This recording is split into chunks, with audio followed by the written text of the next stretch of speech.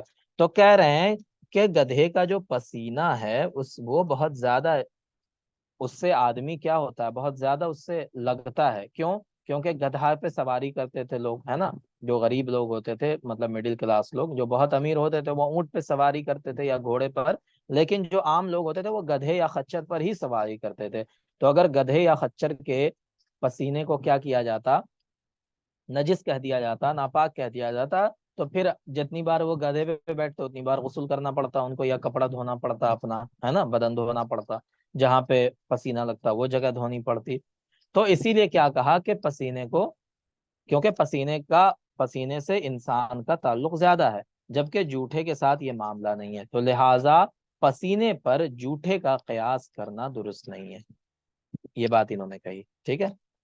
اسی طرح کا ولا يمكن الحاقه باللبن ليكون نجسا بجامع التولد من اللحم لوجود الضروره في السؤر دون اللبن. اب کہہ رہے ہیں کہ ایک دوسرا آدمی قیاس کر رہا ہے کس چیز پر؟ گدھے کے دودھ پر.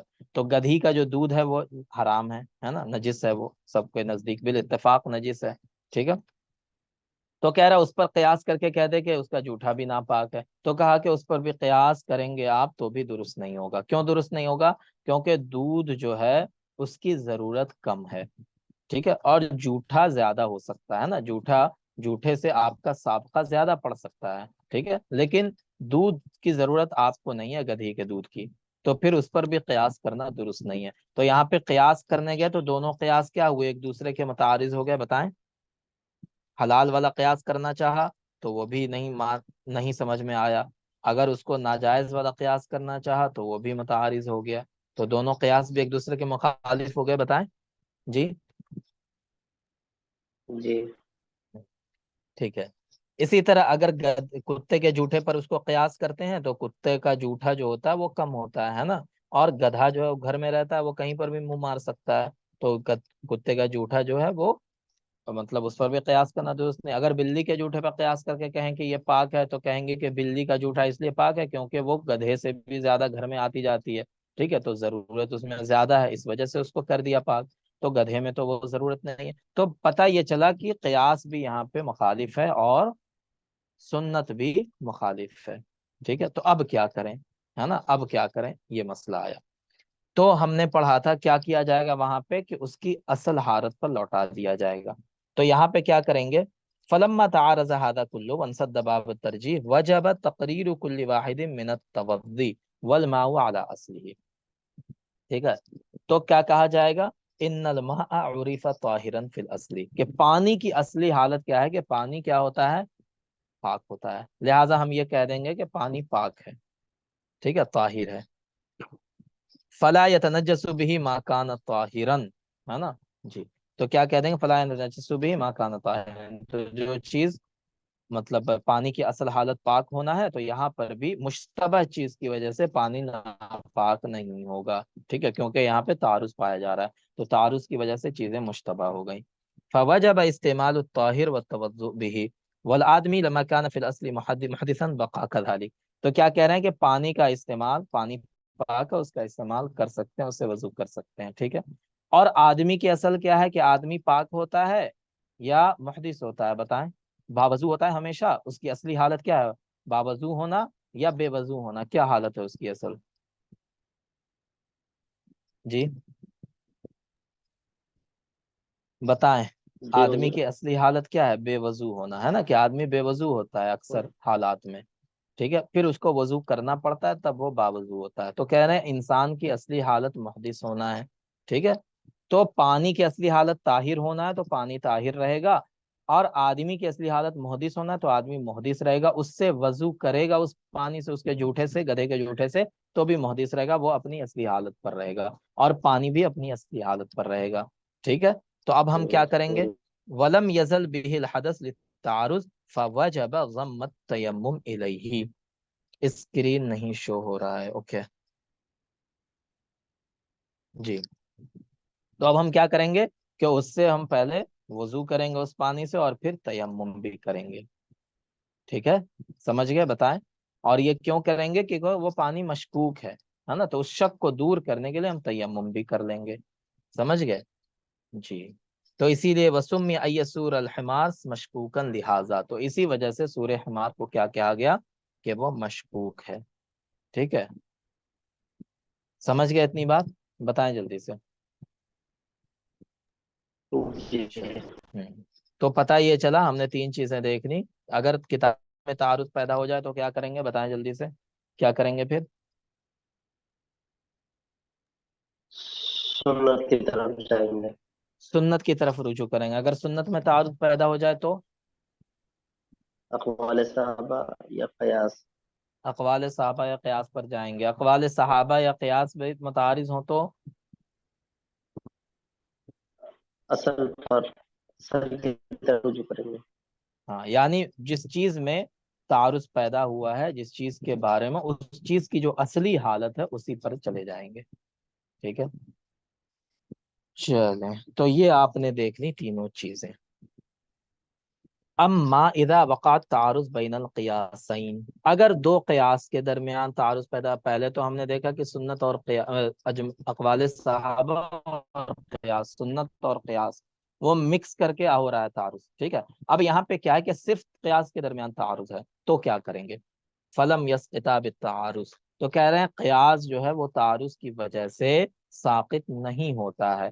لیجب العمل بالحال، جو دونوں چیزیں قیاس میں آ رہی ہیں سامنے، دونوں پر عمل کر سکتے ہیں آپ۔ اس کی مثال لینے، جیسے ایک عورت کا انتقال ہوا، وہ یہاں پہ نہیں لکھا ہوا، ہم آپ کو ایسے ہی مثال دیں۔ ایک عورت کا انتقال ہوا، اس کے پیٹ میں ایک بچہ ہے، ٹھیک ہے، تو اب آپ اس کا کیا کریں گے؟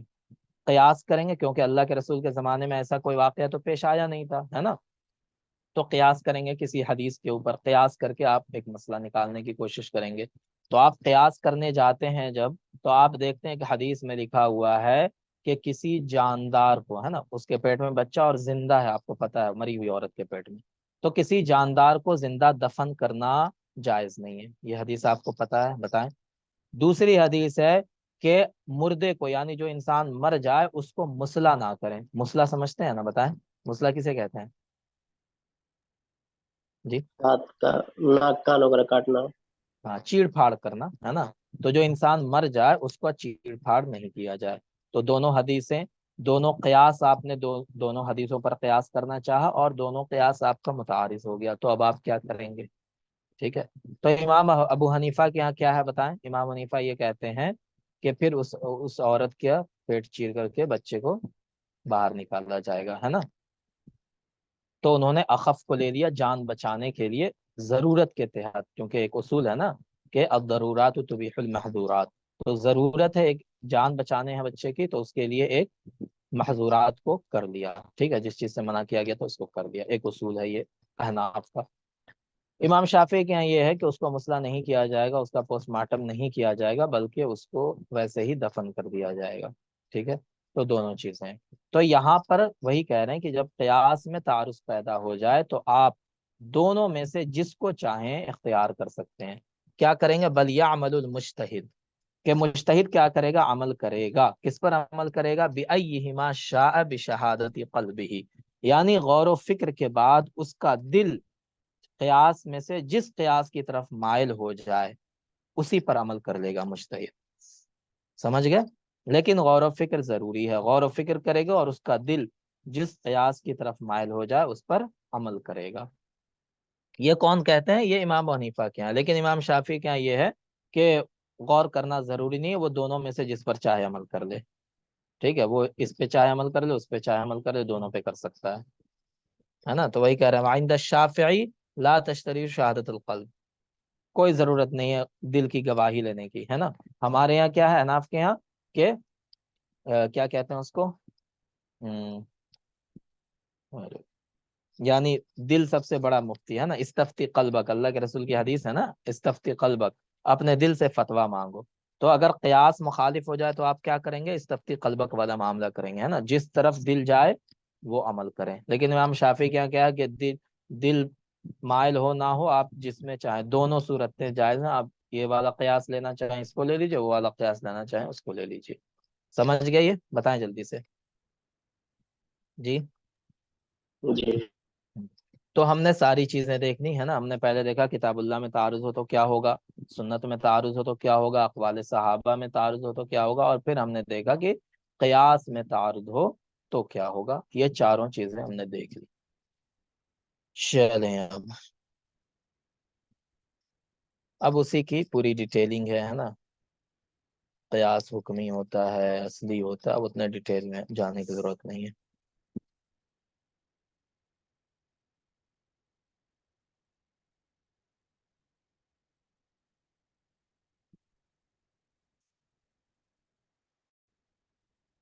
چلیں اب یہاں پہ بتا رہے ہیں بیان وقوع تعارض بین الخبرین، کہ دو خبر واحد ہے، خبر واحد کے درمیان تعارض پیدا ہو گیا. ٹھیک ہے، دو خبر واحد ہے، دونوں کے درمیان تعارض پیدا ہو گیا تو ہم کیا کریں گے.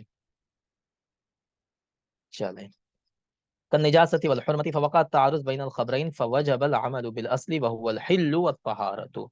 تو اگر دو خبریں واحد کے درمیان تعارض پیدا ہو جائے تو عمل کس پر کیا جائے گا، اصل پر. اور اصل کیا چیز ہوتی ہے بتائیں. ہم نے پڑھا تھا کہ اصل کیا ہوتا ہے، ہر چیز میں حلت ہوتی ہے نا، طہارت ہوتی ہے. تو ٹھیک ہے، یعنی اگر کسی چیز کے یہ چیز ناپاک ہے کہ نہیں ہے، اس میں تعارض پیدا ہو گیا، خبر واحد ہے. ٹھیک ہے، اگر ایک خبر واحد ہو ایک خبر مشہور ہو اور دونوں میں تعارض ہو تو کیا وہ تعارض مانا جائے گا بتائیں. نہیں، نہیں مانا جائے. کس پر عمل کیا جائے گا، خبر مشہور پر. خبر مشہور پر. ٹھیک ہے، تو یہاں پہ کیا ہوا کہ دو خبریں واحد ہیں، دونوں میں تعارض پیدا ہو گیا کہ یہ چیز نجاست ہے کہ نہیں ہے. تو ہر چیز کی اصل کیا ہوتی ہے، ہر چیز کی اصل حلت ہوتی ہے. ٹھیک ہے نا. تو پھر اس کو حلت پہ محمول کیا جائے گا. اور کہہ رہے ہیں اسی طرح کہ یہ چیز حرام، یہ طہارت ہوتی ہے تو اس کو طہارت پہ محمول کیا جائے گا. اسی طرح یہ چیز حلال ہے کہ حرام ہے، اس میں تعارض پیدا ہو گیا اور صرف خبر واحد ہے، تو پھر کیا کریں گے کہ ہر چیز کی اصل حلت ہوتی ہے تو حلت پر محمول کیا جائے گا. سمپل ہے بہت. پھر مصنف رحمۃ اللہ کہتے ہیں والترجیح لا يقع بفضل عدد الرواة وبالذکورة والانوثة والحریة. تو یہاں پہ مصنف یہ کہتے ہیں، صاحب المنار جو ہیں وہ یہ کہتے ہیں کہ راویوں کی تعداد، کہ راوی کی تعداد کتنی ہے، راوی مذکر ہے کہ مؤنث ہے، راوی آزاد ہے کہ غلام ہے، ان سب کا کوئی اعتبار نہیں ہے. ٹھیک ہے، حدیث میں، کیونکہ حدیث راوی کے اندر کس چیز کا اعتبار ہے، وہ عادل ہے کہ نہیں ہے، تام الضبط ہے کہ نہیں ہے نا، مسلم ہے کہ نہیں ہے، عاقل ہے کہ نہیں ہے. ان چار چیزوں کا اعتبار ہے. اس کے علاوہ وہ غلام ہے، مذکر ہے، مؤنث ہے، آقا ہے، سردار ہے، کیا ہے، اس کا روایت کے اندر کوئی اعتبار نہیں ہوتا ہے. ٹھیک ہے، صرف چار چیزوں کا اعتبار ہوتا ہے، وہ آپ کو پتہ ہے. تو وہی کہہ رہے ہیں، ٹھیک ہے نا، کہ اگر کسی میں راوی مذکر ہے، کسی میں مؤنث ہے، کوئی کچھ ہے کوئی کچھ ہے، تو اس کی وجہ سے ایک روایت کو راجح نہیں قرار دے دیا جائے گا کہ ایک روایت کا راوی جو ہے وہ مذکر ہے، مرد ہے، اسی لیے وہ راجح ہے، اور دوسرے خبر واحد کی راوی جو ہے وہ کیا ہے، عورت ہے، تو وہ روایت کیا ہو جائے گی، مرجوع ہو جائے گی. تو یہ آپ نہیں کر سکتے.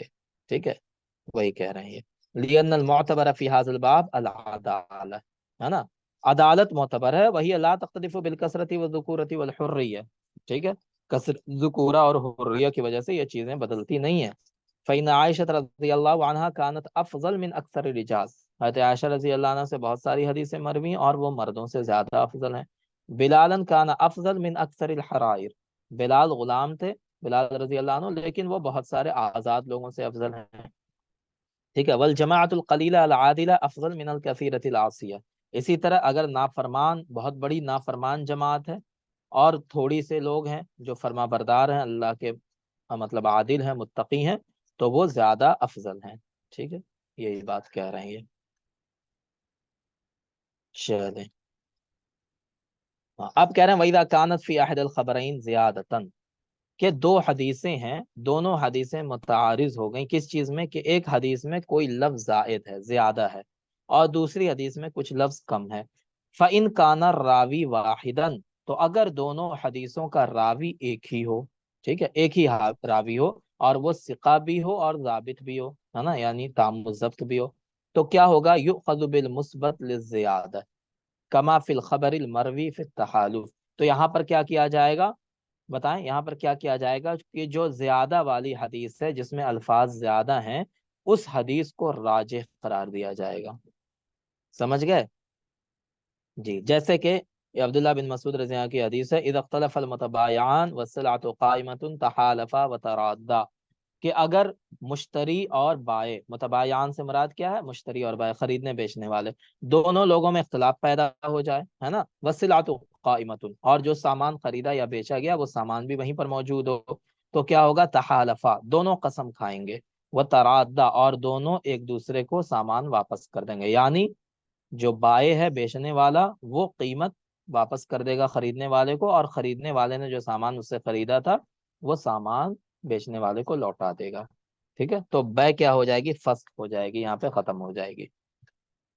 ایک حدیث یہ ہے، یہ بھی عبداللہ بن مسعود سے مروی ہے۔ دوسری حدیث انہی سے مروی ہے، اس میں کیا ہے، لم یذکر قولہ الصلاۃ قائمۃ، یہ جو صلاح قائمہ کا لفظ ہے یہ موجود نہیں ہے اس میں، بلکہ اس میں کیا ہے، اذا اختلف المتبايعان تحالفا وترادا، بس یہ ہے، ٹھیک ہے، الصلاۃ قائمۃ موجود نہیں ہے۔ فاخذنا بالمثبت للزیادہ، تو ہم کس حدیث کو مانیں گے، بتائیں کس حدیث کو ہم لیں گے، جی کس حدیث کو راجح قرار دیں گے، جس میں الفاظ زیادہ ہے۔ جس میں الفاظ زیادہ ہیں، کیونکہ الفاظ کی زیادتی سے کیا ہوتا ہے، معنی کی زیادتی ہوتی ہے، ایک قاعدہ ہے نا، کہ الفاظ زیادہ ہوں تو معنی زیادہ ہوتے ہیں، ٹھیک ہے، تو اس وجہ سے وہ زیادہ واضح حدیث کہلائے گی جس میں الفاظ زیادہ ہوں، تو یہ بات ہے۔ وقلنا، تو ہم کہیں گے، لا یجری التحالف الا عند قیام الصلاۃ، کہ تحالف یعنی کیا کہتے ہیں، قسم کھانا اور سامان کو واپس کرنا، یہ اسی وقت ہوگا جب سامان موجود ہو۔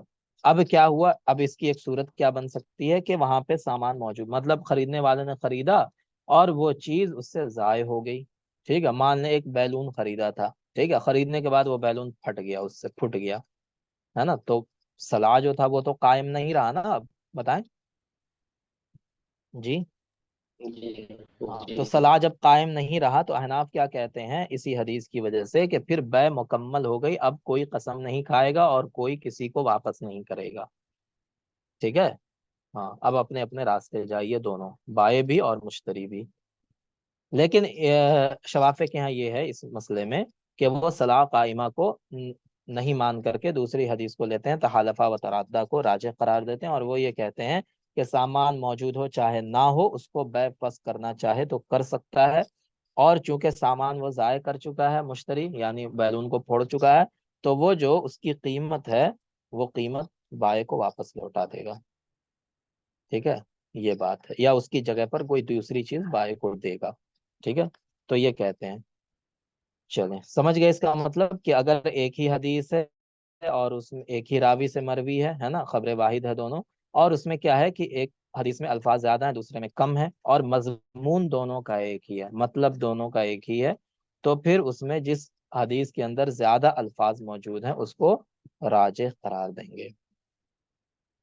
چلیں، اب دوسرا کیا ہے، وَإِذَا اخْتَلَفَ الرَّاوِي، اگر راوی الگ الگ ہوں، ٹھیک ہے، الگ الگ راوی ہیں، اور مضمون ایک ہی حدیث کا ہے نا، حدیث کا مطلب ایک ہی ہے، مضمون ایک ہی ہے، اور راوی الگ الگ ہیں، فَيَجْعَلُ كَالْخَبَرَيْنِ، تو وہ دو حدیثوں کی طرح ہو گئے، دو خبر واحد کی طرح ہو گئے، وَيَعْمَلُ بِهِمَا كَمَا هُوَ مَذْهَبَنَا فِي أَنَّ الْمُطْلَقَ لَا يَحْمِلُ عَلَى الْمُقَيَّدِ فِي حُكْمَيْنِ، تو کہہ رہے ہیں یہاں پر اس صورت میں ہمارا جو عمل ہوگا ان دونوں پر عمل کیا جا سکتا ہے، ٹھیک ہے، دونوں حدیثوں پر، کیونکہ ہمارا مذہب کیا ہے کہ مطلق جو ہے وہ مقید کو برداشت نہیں کرتا۔ جیسے اس کی مثال دیکھیں، روا انہو نہا عن بیع الطعام قبل القبض، کہ حدیث کیا ہے کہ اللہ کے رسول صلی اللہ علیہ وسلم نے منع فرمایا قبضے سے پہلے غلے کو بیچنے سے، ٹھیک ہے، جیسے گیہوں ہے، چاول ہے، اس کو آپ نے قبضہ نہیں کیا اور بیچ دیا، تو اس سے اللہ کے رسول نے منع فرمایا۔ دوسری حدیث ہے کہ نہا عن بیع ما لم یقبض، کہ جس چیز پر قبضہ نہیں کیا اللہ کے رسول نے اس کو بیچنے سے منع فرمایا۔ دو حدیثیں ہیں، بتائیں۔ تو ایک حدیث میں کیا ہے؟ قید موجود ہے، ٹھیک ہے، قید کس چیز کی تھی؟ غلے کی۔ اور دوسری حدیث مطلق ہے، اس کے اندر کوئی قید نہیں ہے نا، کہ کوئی بھی چیز ہو، صرف غلہ نہیں، کوئی بھی چیز ہو اس کو بیچنے سے منع فرمایا اللہ کے رسول نے بنا قبضہ کیے ہوئے۔ تو دوسری حدیث میں لم یقید بالطعام، طعام کی قید نہیں ہے نا۔ تو ہم بھی کیا کہیں گے کہ یہاں پہ جو مطلق حدیث ہے اس کو راجح قرار دیں گے مقید کے مقابلے میں، سمجھ گئے؟ تو ہم یہ کہیں گے لا یجوز بیع العروض قبل القبض، کہ قبضے سے پہلے کسی بھی سامان کا بیچنا جائز نہیں، کما لا یجوز بیع الطعام قبلہ، جیسے کہ قبضے سے پہلے غلے کا بیچنا جائز نہیں تھا۔ سمجھ گئے؟ بتائیں، کلیئر ہو گیا؟ جی تو ہم نے کیا کیا؟ مطلق کو ہاں، مطلق کو راجح قرار دیا اور مقید کو مطلق کے اندر کر دیا، ٹھیک ہے، مطلب یہ ہو گیا مطلق اور یہ ہو گیا مقید، ہے نا۔ تو ہم نے مطلق کو لیا تو اس کے اندر مقید خود بخود آ گیا، ٹھیک جی ہے۔ تو یہ بات ہے۔ اگر مقید کو صرف لے لیتے تو پھر کیا ہوتا؟ بتائیں، مطلق چھوٹ سکتا تھا، ہے نا، مطلق چھوٹ جاتا، کیونکہ مقید صرف طعام میں ہم یہ کہتے کہ طعام میں قبضے سے پہلے بے جائز نہیں اور دوسری چیزوں میں پھر جائز ہو جاتا، لیکن جب ہم نے کہا کسی بھی چیز میں بے جائز نہیں ہے قبضے سے پہلے، تو طعام اس کے اندر خود بخود آ گیا، مقید اس کے اندر خود بخود آ گیا۔ تو مطلق کو لیں گے، جو عام حدیث ہے اس کو لیں گے تو خاص اس کے اندر خود بخود آ جائے گا، ٹھیک ہے۔ بتائیں، سمجھ آ گیا؟ جی تو یہی چیزیں تھی جی کہ تعارض اگر پیدا ہو جائے تو ہم کیا کریں گے؟ تعارض کی صورتیں ہم نے دیکھنی، کیسے کیسے تعارض پیدا ہوتا ہے نا، اور تعارض کہتے کسے ہیں، ہے نا، کس چیز کو تعارض نہیں کہتے ہیں، وہ ساری چیزیں ہم نے دیکھ لی۔ کسی کو کوئی ڈاؤٹ تو نہیں ہے اس میں؟ بتائیں۔ جی ٹھیک ہے، تو آج یہیں تک رہ دیتے ہیں نا، اس کے بعد اقسام البیان، یہ آپ کی آخری بحث ہے، ٹھیک ہے، یہ ہم انشاءاللہ کل اس کو ختم کر کے کمپلیٹ کر دیں گے، یہ آپ کی آخری بحث ہے، تو آپ کا نور الانوار جو ہے مکمل ہو جائے گا، ٹھیک ہے۔ اقسام البیان، اس کا تھوڑا سا اوور ویو آپ کو دے دیتے ہیں۔ دیکھیں، ہم نے کتاب اللہ ہمارے سلیبس میں تو نہیں ہے، لیکن اس سے پہلے کتاب اللہ ہی کی بات ہے، تو کتاب اللہ اور سنت میں سے، سنت رسول میں ہر ایک کے بیان کے اعتبار سے 5 قسمیں ہیں، ٹھیک ہے۔ بیان تقریر، بیان تفسیر، بیان تغییر، بیان ضرورت، بیان تبدیل، تو یہ 5 قسمیں ہیں۔ ان 5 قسموں کی تفصیل ہے اپنی اپنی، ٹھیک ہے۔ تو اس تفصیل کو ہم دیکھیں گے، جیسے یہاں پہ آپ دیکھ لیں، تھوڑا سا تعریف کر دی گئی ہے کہ بیان تقریر کسے کہتے ہیں؟ وہ توکید الکلام بما یقتضی احتمال المجاز او الخصوص، کہ اپنے کلام کی تاکید ایسے الفاظ سے کرنا جن سے مجاز اور خصوصیت کا احتمال دور ہو جائے، ٹھیک ہے۔ جیسے مثال کے طور پہ قرآن میں اللہ نے ارشاد فرمایا فسجد الملائکۃ کلہم، اس میں تخصیص کا احتمال تھا، ہے نا، فسجد الملائکۃ کلہم کے تمام کیا ہے فرشتوں نے سجدہ کیا، ہے نا۔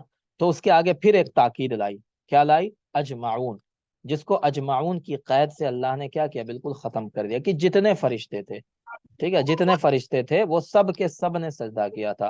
تو یہاں پہ تاکید لائی کلام کے اندر، اور کیوں وہ تاکید لائی؟ تاکہ اگر خاص کا احتمال بھی ہو، ہے نا، کہ یہ چیز کسی خاص کے لیے تھی، تو خاص کے احتمال کو دور کرنے اور بالکل عام حکم کو بالکل عام کر دینے کے لیے وہاں پہ تاکید لائی، ٹھیک ہے۔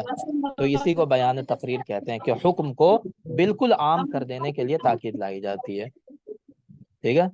اور دوسرا ہوتا ہے بیان تفسیر، ہے نا، بیان تفسیر جیسے قرآن میں اللہ نے ارشاد فرمایا اقیم الصلاۃ، ہے نا، تو اقیم الصلاۃ اللہ کے رسول نے قرآن میں اللہ نے ارشاد فرما دیا وَهُوَ مَا إِذَا كَانَ اللَّفْظُ غَيْرُ مَكْشُوفٍ الْمُرَاد، ٹھیک ہے۔ تو یہ جو بیان فرمایا اس کا مراد جو ہے کیا تھا؟ واضح نہیں تھا، تو اس کی مراد کو کس نے واضح کیا؟ احادیث نے واضح کیا نا، سنت نے واضح کیا، ٹھیک ہے۔ چلیں، اسی طرح بیان تغییر ہوتا ہے، پھر بیان ضرورت، تو یہ سارے چیزیں ہم کل پڑھیں گے انشاءاللہ، ہمارا کل کمپلیٹ ہو جائے گا، ٹھیک ہے جی۔ تعارج کا جو اردو پی ڈی ایف ہے رہنے سے دے دی، کیا کہہ رہے ہیں؟ تعارج کا پی ڈی ایف ہاں، یہ تعارض والی پیڑ، یہ تو ہم نے شیئر کر دیا آپ کو، یہ دیکھیں، یہ جو کتاب ہے نا جس میں ہم نے تعارض ہاں پڑھا، یہ اصل کتاب یہی ہے آپ کی، نور الانوار یہی ہے، اور یہ جو اردو میں یہ ہم آسانی کے لیے آپ کو پڑھاتے ہیں کہ یہ تلخیص ہے اس کی، مختصر سی تلخیص ہے اس میں، اچھا ٹھیک ہے؟ تعارج تو کا نہیں ہے اس میں اردو تعارض میں؟ کا اس میں نہیں تھا، اس میں نہیں تھا، تلخیص میں نہیں تھا تعارض کا، اسی لیے ہم نے آپ کو اصل متن سے پڑھایا، ٹھیک ہے؟ اس میں یہ چیز نہیں لکھی ہوئی ہے تعارض والی، حالانکہ یہ بہت امپورٹنٹ چیپٹر تھا، لیکن پھر بھی پتہ نہیں تلخیص کرنے والے نے کیوں نہیں لکھا۔ چلیں، تو یہ تھا پورا معاملہ ہمارا تعارض کا، ٹھیک ہے؟ اور جی گرامر کا تھوڑا پی ڈی ایف دے دیجیے حضرت۔ ہاں، گرامر کا PDF میں بھول گیا تھا، ابھی دیتا ہوں میں، ٹھیک